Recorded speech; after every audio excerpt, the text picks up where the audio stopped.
Welcome back, everybody. Land issues under discussion here on Morning Live. We'd really like you to get involved in the conversation. Please get us on Twitter at Morning Live SABC. Any of the questions that you'd like to ask our panelists this morning, or just some pointers that you'd like to be raised, go for it. This is your opportunity.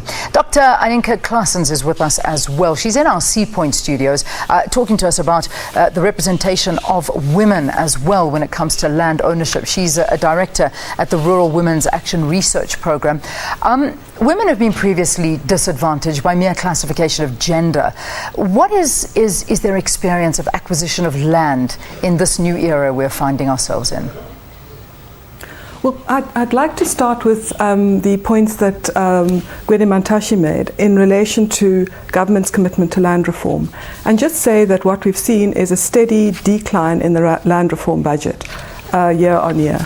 And therefore measures like putting a cap at 12,000 hectares, which as he says is a vast amount of land, or limiting foreign ownership, is really not going to address the fundamental problem, which is the lack of redistribution of land.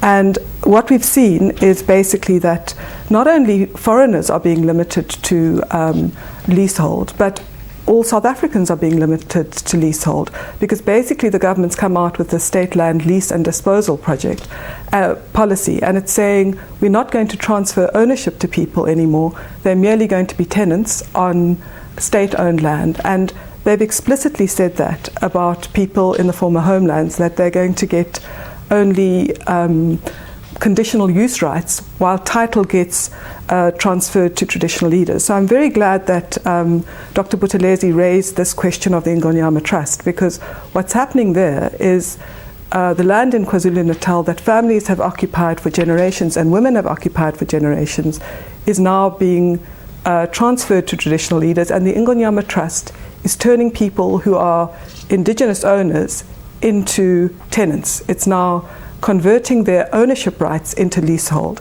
And this has a really devastating effect on women, because what we've tracked is that since '94, women have really been negotiating a different kind of customary law in which women apply for and get given land in their own right. Now that's completely undercut when the new policy says, forget about the women, forget about the ordinary families, forget about what Dr. Kluma said about ownership. We're going to give the land to the chiefs or keep it owned by the state, and all land reform beneficiaries, not just foreigners, are going to just have leasehold as opposed to ownership. Yeah, and of course that completely undercuts women's and everybody's security of tenure, and it fundamentally changes the balance of power between men and women, and between traditional leaders and women. And that's something which we all know has contributed to really bad insecurity. Okay, Aninka, I was going to ask you to hang on to that thought, because I've got Gwede with me now and I'd love him to respond to what you were saying. The first thing that we should always separate, there is a tendency of wanting to relegate black South Africans into subsistence farmers in communal land. That is a misnomer. You can't relegate black South Africans to being subsistence farmers in communal land. There must be black South Africans who own farms and run businesses. And that is the biggest issue, because in the rural areas, whether it is a leasehold or it is title deeds, you stay there as a community. But there are few black South Africans who own farms and run businesses. That is the essence of the policies that we're talking about. For example, the 50-50 policy that was thrown around by Minister Gwede, though people threw hands in the air, we've seen some movement by farmers. If you go to Stellenbosch, there is a project in Stellenbosch where farmers are giving away 20% of their land to farm workers. And there's another one in Witzenberg when they give 30% to projects of agriculture.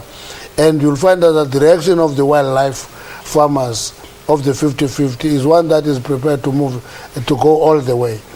And all I'm saying is that once people are getting access to that land, there's that movement. Government and commercial farmers will be able to work together in terms of our people accessing the land. You must remember that if you had dispossessed land, you get kicked out of the land. There are two things that happen to you. You first of all get de-skilled. Secondly, you lose any relationship you have with land. Therefore, getting people access to land is reinstating the relationship with land. Secondly, it is beginning of being skilled. That's why the debate that says commercial farmers are responsible for food security, therefore don't temper them, it's a misnomer, because they are commercial farmers. They produce food because they have been with the land for years.